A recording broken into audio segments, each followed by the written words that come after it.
మీరు మీ ATM pin ఒకే నంబర్తో వాడుతున్నారా?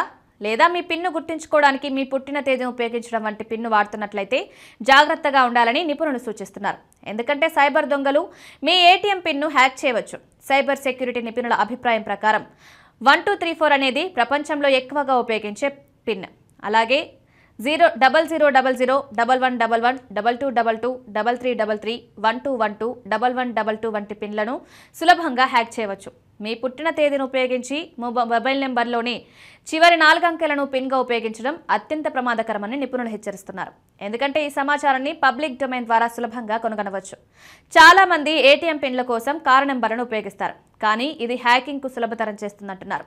సైబర్ దొంగలు ఖాతాలను హ్యాక్ చేయడానికి మొదట పుట్టిన తేదీ, వాహన రిజిస్ట్రేషన్ నెంబర్ లేదా 12341111 వంటి సింగిల్ డిజిట్ పిన్లను ఉపయోగిస్తారు. దీనివల్ల ఖాతాలను హ్యాక్ చేయడం సులభమవుతుంది. ఈ కారణంగా మీరు ఏటీఎం ఉపయోగిస్తున్నప్పుడు ఈ రకమైన పిన్ను ఉపయోగించకూడదు. మీరు మిశ్రమ నమూనా పిన్ను సృష్టించాలి. ప్రతి 6 నెలలకు ఒకసారి పిన్ను మార్చాలి. మీ పిన్ను ఎవరితోనూ పంచుకోవద్దు.